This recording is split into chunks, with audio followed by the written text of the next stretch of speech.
Thunderbirds are go. Most television shows die from low ratings or rising costs. Thunderbirds did neither. In 1966, it was the biggest thing on British television. An award-winning, merchandise-printing juggernaut with 6 million viewers a week and a Christmas named after it. By the middle of the next year, it was over.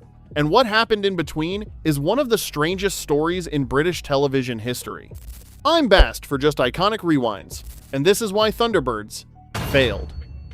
Before we get into it, YouTube rewards channels where people watch the full video, and on a channel this size, that is the difference between us reaching the right people and disappearing into the feed. We make these videos for people like you that like the hidden weird facts from TV shows and movies from the past. Thank you for your support. Let's get started. Thunderbirds was made by a small British studio called AP Films, run by Gerry and Sylvia Anderson out of an industrial estate in Slough. The Andersons did not own their own company. They had sold it in 1962 to ITC Entertainment, which meant every decision about the show came down to one man. His name was Lew Grade. He was the cigar-smoking head of ATV and ITC, the most powerful man in British television in the 1960s. And, more importantly for this story, he was the most aggressive seller of British television to America who had ever lived. That last detail matters.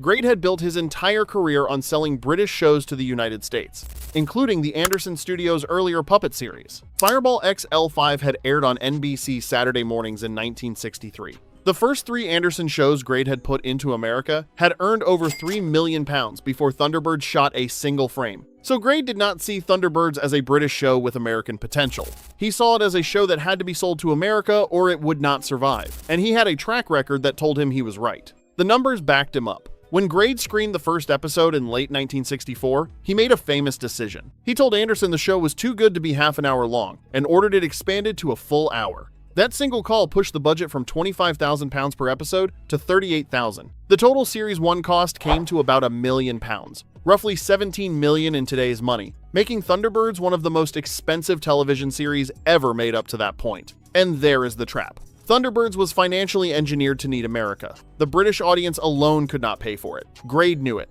Anderson knew it. The whole production knew it. The show was built on the assumption that an American network would buy it for prime time, and that one check would cover the gap that British ratings could not. So the entire future of Thunderbirds came down to a sales call in New York that nobody at Slough was making. Series 1 ran for 26-hour-long episodes, and the production behind it was brutal.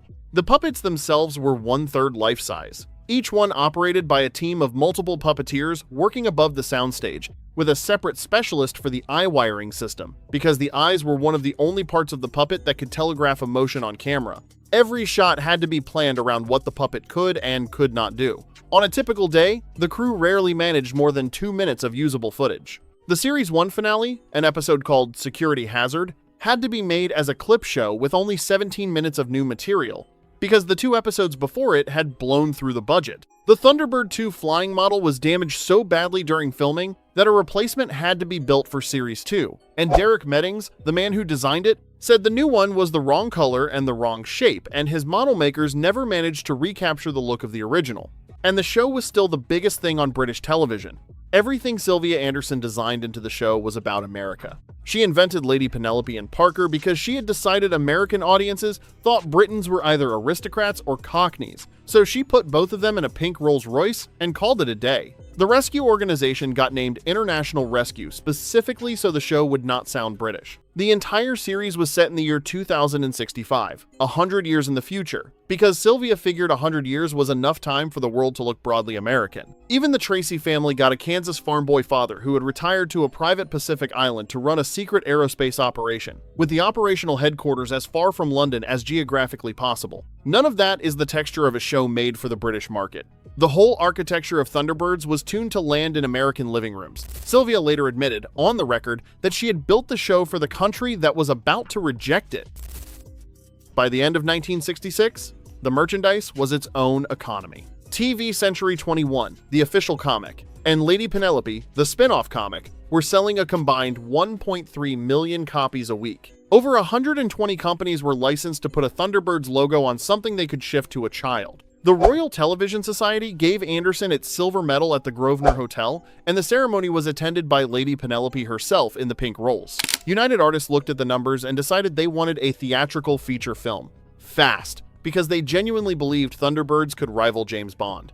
None of this is the sound of a dying show. This is the sound of a juggernaut. If you were a child in Britain that December, you remember the look of that Christmas. TV Century 21 sat on the kitchen table next to the comic annual. A dinky Thunderbird 2 model with the detachable pod lived on a top shelf because it cost too much to let a child handle.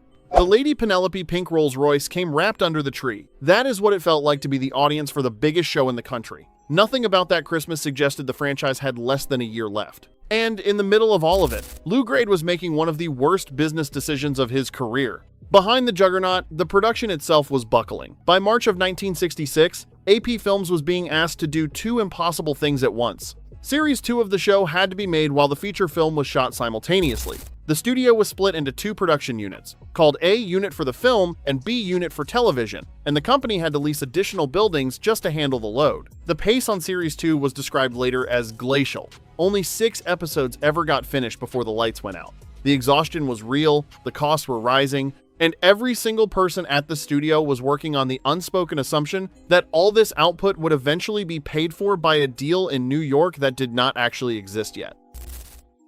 Here is where most people get the story wrong. The popular version says Thunderbirds got cancelled because the feature film flopped. And there is a flop. The film, Thunderbirds or Go, premiered at the London Pavilion on the 12th of December, 1966. The premiere was a triumph. United Artists genuinely thought they had the next Bond on their hands. Gerry Anderson later said that the next day, the Dominion Cinema on Tottenham Court Road had about 10 people in it. The film died on contact with the paying public. Both Andersons later said the same thing about why. Audiences would not pay to see in a cinema what they watched at home every week for free. The show that had built an empire by being everywhere had quietly made itself worthless at the box office by being everywhere. So the obvious conclusion is that the film killed the show. That conclusion is wrong. By the time Thunderbirds or Go opened in December, Thunderbirds the television series had already been canceled for 5 months. Grade pulled the plug in July of 1966. The film had nothing to do with the cancellation. The film flop just confirmed something Grade had already decided in private. What actually happened in July had been building for a full year. It started with a single quote Grade gave to a British trade paper in 1965. A quote that already contained the seed of how the entire empire would come down. In August of 1965, Lew Grade told the British trade paper Kinematograph Weekly the following. He said, "As for the States, we could have entered Thunderbirds for the 1965 season, but we are definitely holding it back because it will get an even better price when it goes into the 1966 selling season."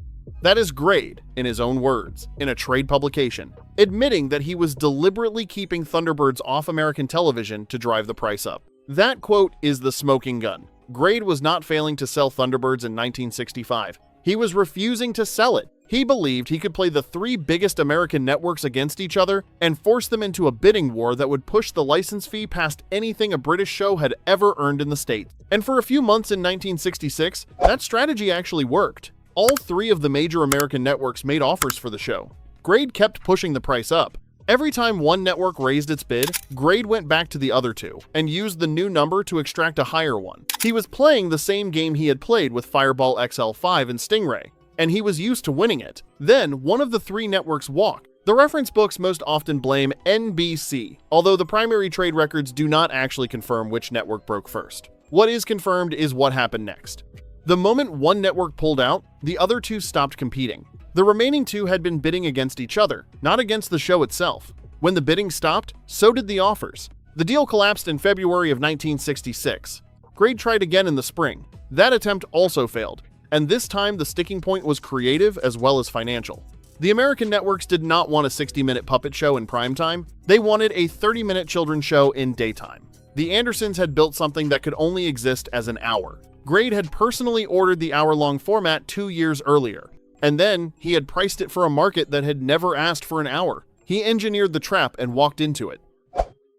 So in July of 1966, Grade called Gerry Anderson into his office. Anderson expected to talk about Series 3. Grade told him, "I think it is time we made a new show." That was the entire conversation. Thunderbirds was over. Series 2 would be 6 final hour-long episodes shot alongside the feature film, and that would be the end of the franchise that had won the Royal Television Society medal 6 months earlier. Think for a second about what that decision actually was.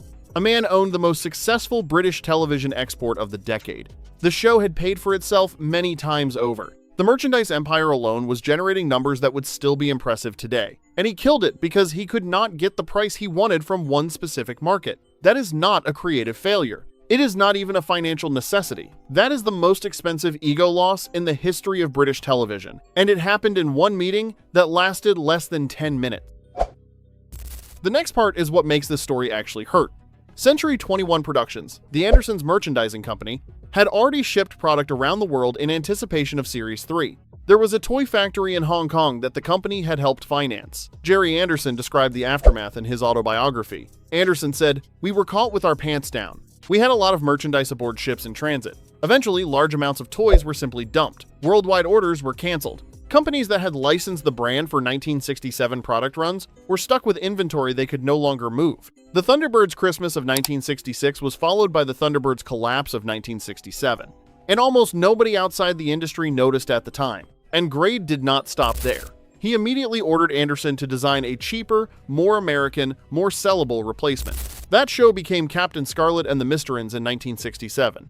Captain Scarlet ran for 32 episodes, every single one of them half an hour long. That format choice is the fingerprint of the Thunderbirds cancellation right there on screen. Captain Scarlet did not pick the half hour because of an artistic decision. It went back to the half hour because the economics of Thunderbirds had proven, in public, that an hour-long puppet show could not be sold to American primetime.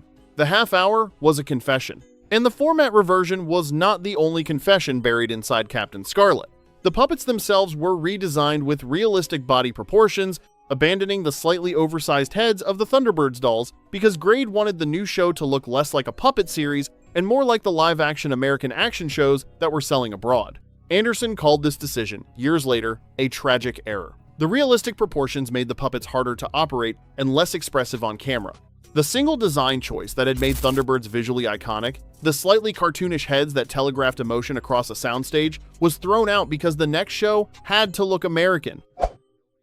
Gerry Anderson never owned Thunderbirds. He had sold AP Films to Grade in 1962 and he never got it back. Twice he tried to buy the rights back, once in the 1990s and again in the early 2000s, and twice the rights holders said no. By the time he finally regained control of his own creation around 2011, he was already too ill to do anything with them.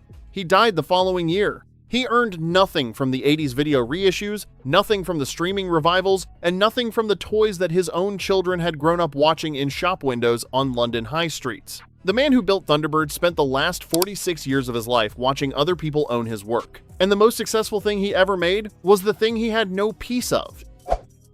By the middle of the decade, the show was generating numbers that were genuinely absurd. There were 6 million viewers a week, a Royal Television Society silver medal in the trophy cabinet, and a merchandise empire worth what would be nearly £100 million in today's money. A creator had built all of this on the promise that America would pay for it. And one man in an office in London decided to hold out for a better price and lost. Thunderbirds did not fail. Thunderbirds was killed at the top of the mountain by the only person who could reach the switch. So, which part hit harder for you? The bidding war Grade lost in February, or the toys his creator watched get dumped at sea? If you like shows that were killed at the top of the mountain by the people who own them, subscribe. We do this every day. I am Bast with Just Iconic Rewinds. Thank you for watching. See you tomorrow.